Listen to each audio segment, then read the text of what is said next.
Podcast de l'article de Dr Anouar Cherkaoui publié sur l'odj.ma. L'auteur a intitulé son article « Bye bye Molière, Maraban Cervantes ». Il commence son article ainsi. 23 points sur 74 sont consacrés à la dimension culturelle et les liens humains entre les deux royaumes dans la déclaration finale conjointe de la 12e réunion de haut niveau entre le Maroc et l'Espagne, tenue à Rabat les 1 et 2 février 2023. Moi, j'ai fait l'école marocaine. Je suis devenu médecin. Mes enfants ont fait la mission française. Je ne le regrette pas et eux non plus. Mes petits-enfants vont faire l'école espagnole. Cela est certain. Géopolitique, trahison et double jeu français obligent. Moi, j'ai grandi avec la Bibliothèque verte, avec le bossu de Notre-Dame ou la sauvegarde d'un édifice religieux, le Quasimodo de Victor Hugo ainsi qu'avec J'accuse de Jean-Jacques Rousseau. L'auteur poursuit son article ainsi. Des cinéastes français m'ont marqué a-t-il dit Dieu créa la femme, de Roger Vadim, avec la sublissime, Brigitte Bardot, aucun lien avec la Brigitte du président ainsi que des films tirés des romans de Marcel Pagnol et réalisés par un Jean Renoir. Mon goût musical s'est aiguisé avec la voix de Georges Moustaki avec sa chanson Le Métèque ou les chansons de Gérard Lenormand sur les planches du théâtre Mohamed V de Rabat. Tout cela, c'était le résultat d'un partenariat culturel avec la France. Moi, féru du cinéma, grâce au travail fabuleux du Centre culturel français de Rabat, j'ai pu rencontrer au sein de la capitale du royaume de grands acteurs français comme Nathalie Baye, Jean-Louis Trintignant et bien d'autres.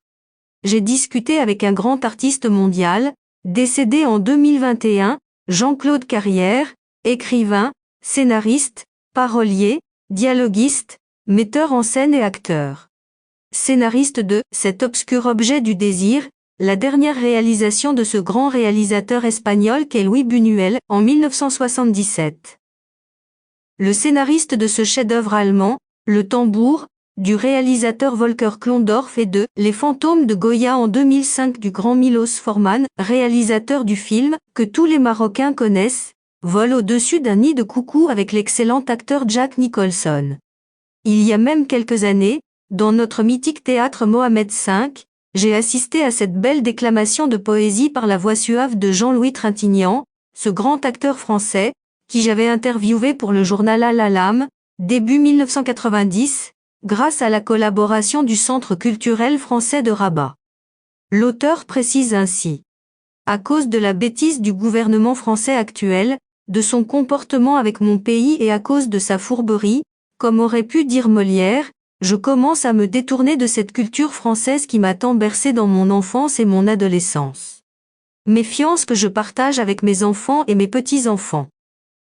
Politiciens français, réveillez-vous, le Marocain est en train de tourner le dos à Molière et de tendre les bras vers Cervantes. Notre voisin nous ouvre ses bras.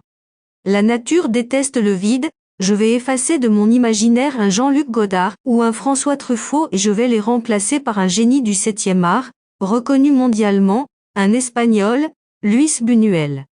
Adieu Louis Jouvet, Michel Simon, Yves Montand, Simone Signoret ou Sophie Marceau, de belles actrices et de beaux acteurs nous charment du côté du détroit de Gibraltar, Pénélope Cruz, Javier Bardem ou Antonio Banderas ces derniers jours, j'ai relu, en français, ce merveilleux roman, Le vieil homme et la mer, d'Ernest Hemingway.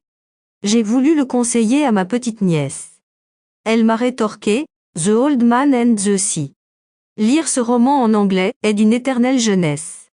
En français, il n'y a de vieux que cette vieille femme, la France. L'auteur conclut son article ainsi. L'avenir du Maroc, du moins culturel, est dorénavant avec le monde anglophone et espagnophone. Tout le legs culturel francophone est en train de s'effriter à cause d'une vieille France dirigée par un faux jeune. Rédigé par Dr Anouar Cherkaoui et lu par l'intelligence artificielle de l'ODJ Media. N'oubliez pas de télécharger notre application l'ODJ mobile sur Android et iOS et de vous abonner à notre chaîne YouTube l'ODJ TV si vous souhaitez être au courant des dernières actualités, podcasts et émissions télévisées.